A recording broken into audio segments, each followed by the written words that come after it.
What's going on, guys? I'm Aaron from PhoneDog.com, and if you thought Android 4.1 was the latest version of Android, think again. Android is going up to 4.2, but it's still called Jelly Bean, which is kind of interesting. Android 4.2 is now available on the Galaxy Nexus. We're going to take a look in the hands-on and see if this is the best Android software version yet.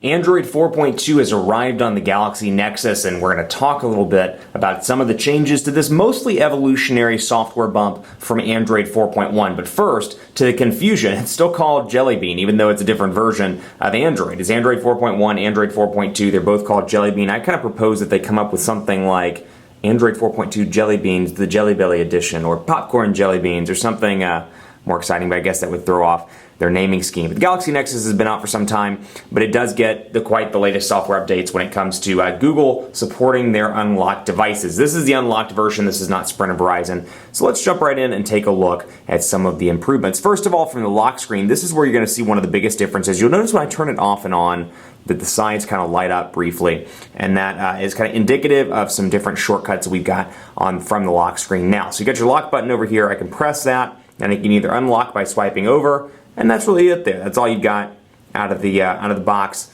right there. The clock's different, but then what you can do is scroll over. Take a look at this, for example. Let's see if I can do it. Actually, I may need to access it. I was having issues with this earlier. I believe I swiped. There we go, perfect. And you can add widgets directly to the lock screen. So let's say, you know what, you don't want to unlock your device every single time you need to check a message, but you can have a widget right here and do it from here. So we can add a new one. Let's do just 611. Hi there. I just want to set up a message so it shows up on the lock screen. We'll go back and see if it shows up right there, and we'll swipe. Let's see here. Swipe over. I believe it's and I can press the clock as well. I can do that. And you got some different shortcuts there as well. The clock app has been changed. We'll talk about that briefly in just a few minutes. But let's go over here and swipe. And then 611, you can see hi there. It's now available, and I can scroll back and forth through my Gmail without having to worry about actually unlocking the device. When I'm ready, I can click and unlock and go right in. So that's a nice little shortcut. If you're like me, you're checking an email really quickly, or checking a text message, and you can easily access those things that matter most, along with a camera. Boom. We'll go that. We'll swipe over. Camera. And then there is your camera. This kind of leads me into another really, really unique feature here. This is called, I'm going to show you. Boom. Actually, let's take a picture first. And let's see, it's going to be kind of hard to demonstrate this on camera, but basically what I'm doing is taking a gigantic picture, kind of a photo wheel, if you will. And let's go down here and take one. And here you see I'm kind of lining it up with this dot. Boom, boom, boom.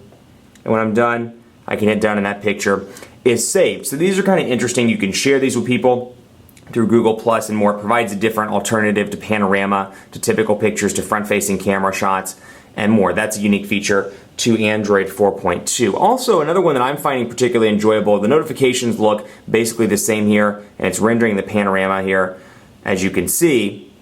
But I like this feature as well. I can flip back and forth. And granted, you know my frustration with Android, with the stock version and with Motorola's version as well, the lack of a physical battery percentage indicator. It's getting a little bit easier to access. I can click and see 80% battery remaining, and if I click on it further, it'll bring me into the advanced battery settings. Still, I'd like to see that right up here on the screen alongside the signal strength indicator and a clock. I don't think it's that hard for them to enable that. I'd really like to see that. But you still got your ability to remove notifications from the home screen, from the notification bar. Got my Aaron Baker profile. When I click on that, it's going to bring up my contact card to view the Google Plus profile. That's where it's pulling the picture from. Then I've got brightness, settings, Wi-Fi off, T-Mobile, and more. And just by clicking that button, I can easily flip back and forth between those. Airplane mode, Bluetooth off, all of your kind of commonly used things that you would expect people to use on a regular basis. To access Google Now, you press and hold home and swipe up to Google. And you've got some new features, or I shouldn't say new features, but it's definitely just as accessible. Google, what's the weather like in Dallas? It's 72 degrees and partly cloudy in Dallas.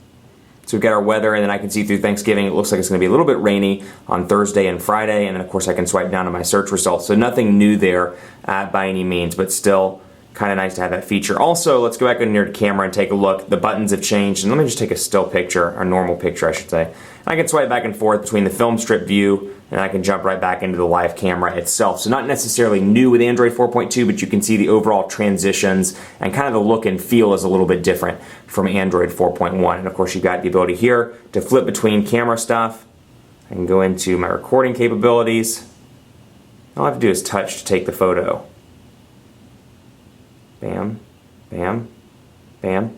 And so I've got that ability as well. So it's really nice that they're updating this and kind of bringing even a device as old as the Galaxy Nexus, comparatively speaking, it's nice to see them bring it up into 2012 with a nice software update. Keep it locked on PhoneDog.com for continuing coverage of Android 4.2. We'll bring this back into some dog fights and more, so stay tuned for that. Be sure to follow me on Twitter as well, PhoneDog_Aaron, Facebook, Facebook.com/PhoneDogAB. Let me know what you think. If you have a Galaxy Nexus that's unlocked, you've installed the update, let me know if you like it more or you'd rather go back to Android 4.1. You'd be surprised at what people say. That sounds like a pretty easy question, but you'd be surprised. Some people will miss previous versions of software. Sometimes you get used to something and it's kind of hard to switch back. Let me know what you think. PhoneDog_Aaron on Twitter. Thanks for watching. Have a great Thanksgiving. And as always, we'll see you next time.